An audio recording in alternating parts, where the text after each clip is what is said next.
Simple इसके अंदर हम डाल के और हम उसको छान लेंगे।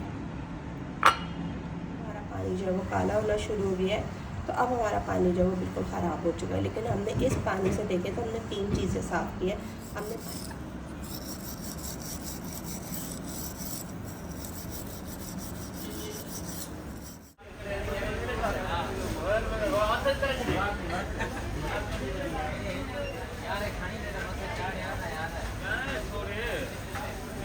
आश्रम पहुंच गए और रश यहाँ पर अभी काफ़ी कम लग रहा है मुझे, क्योंकि गाड़ियाँ वगैरह वैसे नहीं हैं।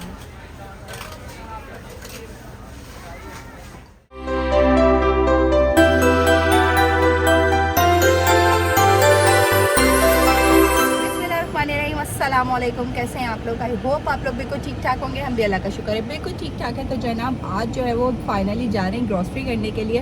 दुआ करिएगा ग्रॉसरी हो जाए। अस्सलाम वालेकुम ईशल। ईशल आ गई हैं स्कूल से। ईशल को लेकर जा रही हूँ खाली साथ में, और चेहरा कैसा हो रहा है ना बगैर मेकअप के, सिंपल सा। तो जी चलते हैं और आपको दिखाते हैं कि आज ग्रॉसरी करते हैं कि नहीं। तो रहिएगा मेरे साथ। जितने आश्रम पहुँच गए और रश यहाँ पर अभी काफ़ी कम लग रहा है मुझे, क्योंकि गाड़ियाँ वगैरह वैसे नहीं जैसे खड़ी होती हैं।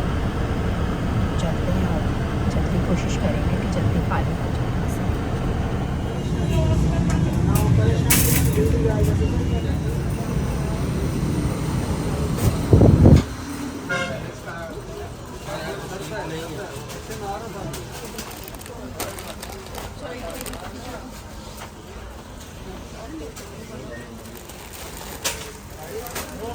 सही है अभी के लिए तो काफ़ी है वो काला वाला।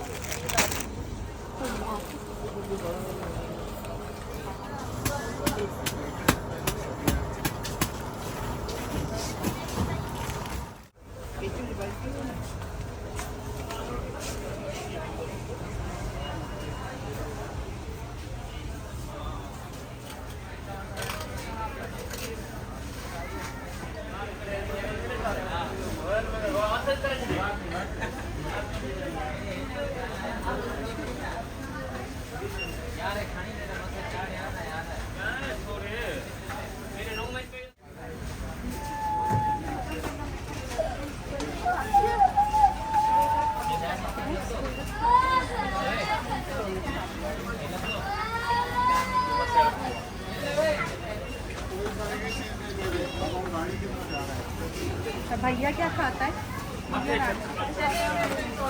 नान का साइज की रखो। पीछे देखो, पीछे हो।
तो जी अल्हम्दुलिल्लाह यहाँ पर हमारी शॉपिंग जो थी वो कंप्लीट हो चुकी थी, और अब हमें यहाँ पर टोकन मिले थे। यहाँ पर 7,500 की शॉपिंग के ऊपर एक टोकन मिल रहा था, तो हमें 6-7 टोकन मिले थे यहाँ पर, जो हमने फ़िलअप कर दिए थे। और उसके बाद जनाब ये जो है वो कुरानदाजी में निकलेंगे, और सबसे बम्पर प्राइस जो है वो इनका 10 लाख रुपए है। उसके बाद जो है वो 8 मंथ की ग्रॉसरी है आपकी, और काफ़ी और चीज़ें भी हैं, लेकिन ये कि हमने भी फ़िलअप करके और इसके अंदर डाल दिया था।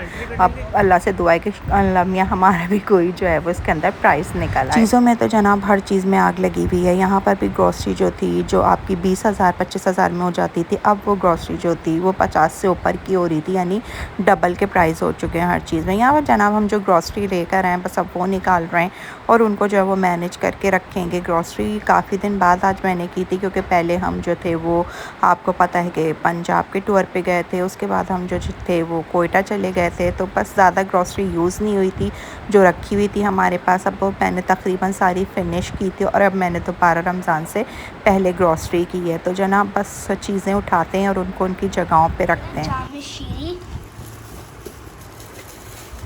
से मेरा दूध है। तो जनाब हम लेकर आए हैं वलिया के लिए ये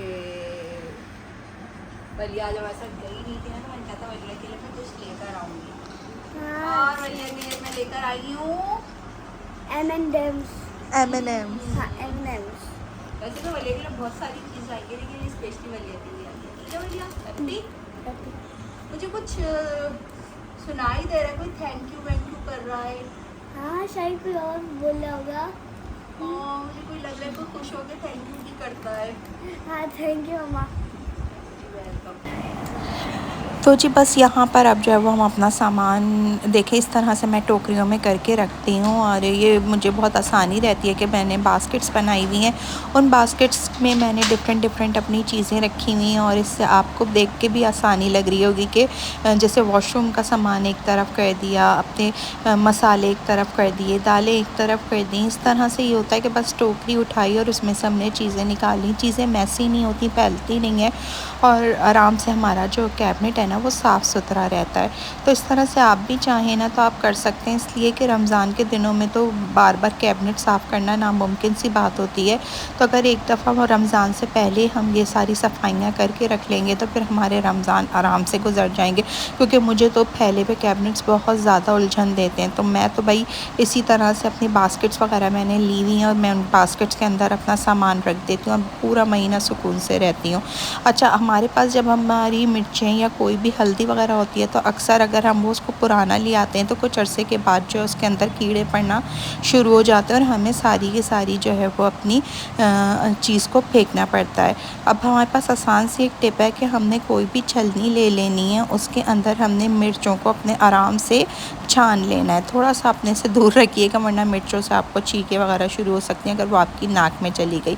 तो इसको हमने बस लेना है। ये वाली छलनी मेरी ज़्यादा पतली हो रही थी तो मैंने फिर अपनी दूसरी वाली छलनी ले रही थी जो थोड़ी सी मोटे तार की थी। उसके बाद देखें कितने आराम से छन रहा है और एक एक आपकी बिल्कुल हरी मतलब पिसी हुई मिर्च हो गई, हल्दी, धनिया कुछ भी हो गया ना वो आपका बहुत अच्छे से यहाँ पर साफ़ हो जाएगा। बस इसी तरह से मैं सारी अपनी जो है वो मिर्च को साफ़ कर लूँगी। और क्योंकि मेरे पास ना ये रखी हुई इसलिए पुरानी हो गई थी क्योंकि मैंने जैसे बताया कि मैं टूर पे गई हुई थी तो वहाँ से जब मैं आई हूँ तो फिर दोबारा यूज़ किया तो इसके अंदर ना थोड़े थोड़े से कीड़े से पड़ गए थे।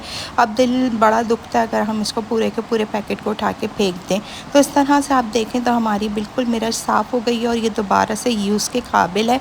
आप इसको आराम से अपने खानों वगैरह में यूज़ कर सकते हैं। तो जनाब उसके अलावा जो हमारे घर में अक्सर होता है कि जो भी हम अपना कपड़ा यूज़ कर रहे होते हैं किचन में वो बहुत ज़्यादा ग्रीसी हो जाता है ना, उसको अगर हम साफ़ भी करते हैं ना तो वो थोड़ा थोड़ा सा ग्रीसी रहता है।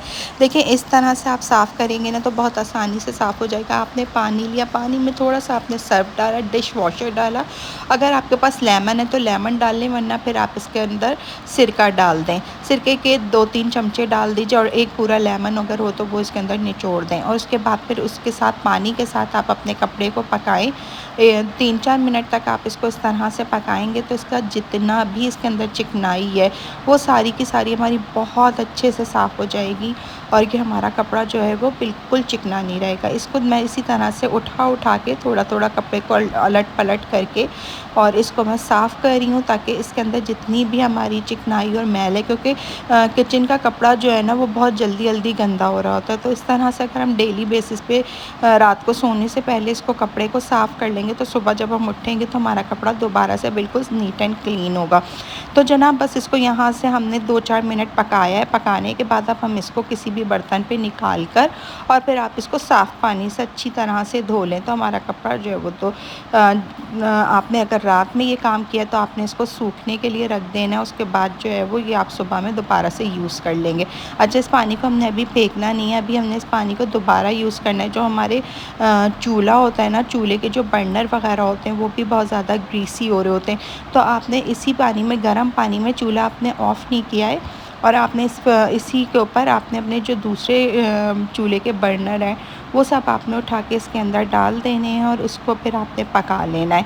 तो ये भी थोड़ी देर आप पकाएंगे तो ये हमारे दोबारा से बहुत अच्छे से साफ़ हो जाएंगे ना, क्योंकि ये भी ग्रीसी हो रहे होते हैं और इनको बहुत ज़्यादा मेहनत लगती है साफ़ करने में। तो इस तरह से आपको बहुत आसानी से आपका जो भी बर्नर वगैरह होगा ना वो साफ़ हो जाएगा। यहाँ पर कपड़े को अब देखें जनाब, हमने साफ़ पानी से इसको अच्छी तरह से वॉश कर लेना है। उसके बाद आप इसे कहीं भी लटका दें जिससे ये कि सूख जाए। तो जनाब यहाँ पर हमारा कपड़ा जो है वो बिल्कुल साफ़ हो चुका है। अब हम दोबारा चलते हैं अपने बर्नर की तरफ जो हमने चूल्हे पे चढ़ाया हुआ है। यहाँ पर इसको पकते हुए जब आपके पास 10 से 15 मिनट हो जाएं तब आप इसका फ्लेम ऑफ कर दीजिएगा और फिर इसको आप जो है वो किसी भी तार वगैरह की मदद से इसको बहुत अच्छे से आप साफ़ कर सकते हैं। अच्छा, हम जो है वो उसको डेली बेसिस पे साफ़ कर लेते हैं। डेली ना भी कर पा रही हूँ मैं तो एक दिन छोड़कर जो है वो मैं इस तरह से इसकी सफाई ज़रूर करती हूँ, क्योंकि बहुत ज़्यादा जब ग्रीसी हो जाता है आपका चूल्हा ना तो फिर इसकी सफाई बहुत मुश्किल होती है। तो जब थोड़ा थोड़ा सही होता आप इसको साफ़ कर लेना। अगर डेली बेसिस पे साफ़ करें तो फिर आपका ये इतना ज़्यादा गंदा नहीं होगा। अब देखें जनाब, यहाँ पर हमारा जो है वो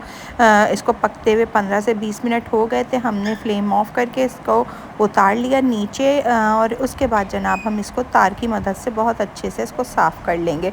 बर्नर अभी गर्म है तो किसी भी कपड़े की मदद से पकड़ लीजिएगा उसको और इस तरह से आप घुमाते हुए आराम से देखें। तो मेरा देखें कैसे तार से मैं साफ़ कर रही हूँ तो बिल्कुल साफ़ होता चला जा रहा है। इसको ज़्यादा मेहनत की इसलिए ज़रूरत नहीं पड़ी क्योंकि इसका जितना भी मैल है ना वो हमने पका लिया है ना इसको। तो ये थोड़ा थोड़ा सा ना ऐसा हो गया कि आराम से आपका उतर रहा है ना, ये सख्त दाग नहीं रहे ना, अब ये आराम से आपके साफ़ होते चले जाएंगे। इसी तरह से आपने अपने तीनों बर्नर अपने साफ़ कर लें। अच्छा, नॉर्मल डेज़ में तो आपका ये चूल्हा वगैरह जो है वो डेली बेसिस पे साफ़ हो रहा होता है, लेकिन रमज़ान वगैरह में हम बिज़ी बहुत ज़्यादा हो जाते हैं जिसकी वजह से ये सफाई वगैरह जो है वो हमारी थोड़ी सी जो है ना वो पेंडिंग में चली जाती है और ये नहीं हो पा रही होती है। इसलिए कि पहले जो है वो रोज़ा होता है, रोज़े में काम नहीं हो रहा होता, उसके बाद फिर अफ्तार में लग जाते हैं, उसके बाद फिर आप इबादत वगैरह में लग जाते हैं, तो जो है वो थोड़ा सा टाइम मैनेज करना ना मुश्किल हो जाता है। अब आप इसका ये कर सकते हैं कि जैसे आपने अपनी अफ्तार बना ली, अफ्तार के बाद आप जब किचन में बर्तन धो रहे हैं ना तो उस वक्त आपने इसको बस चूल्हे पे चढ़ा दिया और आप अपने बर्तन वगैरह धोते रहे।